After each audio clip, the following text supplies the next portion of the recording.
Yo, what's up? Good morning guys, Chris TV. Welcome back to my channel again guys. Today's video guys, Monday, April 22 guys. Guys, kanina doon sa unang video ko nagpakita ko ng mga fry na galing sa aking eskinita. Tsaka yung sa ilalim ng hagdan. Ngayon guys, nandito ako sa terrace. Nagpakain tayo kanina dito guys. Tapos pagkatid ko sa aking kasama sa trabaho, nag-check tayo ng mga tab rin dito guys. At mayroon tayo nakuhang mga fry. Guys, nakakulik tayo ng 6 na tab na may fry. So ito yung ating muli, giant muli to guys. Oh. Yung mga black, nasa giant muli natin yan guys. Yung 5 red, yun ang ating swordtail. Tsaka mayroon pa tayo dito guys. Yun, ito naman sa kabilang tab, nakuha natin yung ating balloon, muli short body guys. Yan, halo-halo ng kulay nila, red velvet tsaka yellow. Mayroon pa akong mga muli dito sa aking kabilang tab, halo-halo rin ang kulay niya guys. May marble, may yellow, may multicolor tsaka black. Tsaka yung hybrid natin guys, may nakuha din tayo ito. Ito yung sa blue dragon natin yan. Oh. Ilang piraso lang. Hindi kasi makita doon, madilim, may itim. Ito sa hybrid dami. Oh. Sobrang dami nito guys. Oh.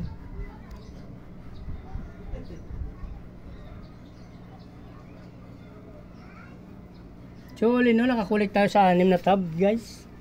Sa muli. Pangalawa, muli rin guys. Ito yung tatlo guys, muli actually ito. Magkakaiba lang. Ito swordtail yung red. Pero muli, giant muli yan yung ano natin. Malalaking muli kasi yan guys. So tinawag ko siya yung giant muli. Napakalaki ng parents niyan guys. Yung lalo na yung lalaki. Yun. So biro mo ilang days pa lang yan sila oh. Lalaki na nila. Ito naman yung atin red velvet na short body. May halo dyan na yellow. Yan. Ito pa. So mga muli natin, pagsama-samahin na sana natin siguro to. To same sa swordtail. Itong hybrid, pagsamahin na rin natin guys. Sa isang tab. Actually magsiselect naman tayo yan pag nag-grow out na sila. Meron tayo doon nakanda na mas nauna sa kanila. Pero since nagsasizing naman tayo once na mayroon na malaki, mayroon tayo, nagsasizing tayo at sinasama na sa malalaking sa tab na may malalaki na rin yung ating ibang isda. Yan.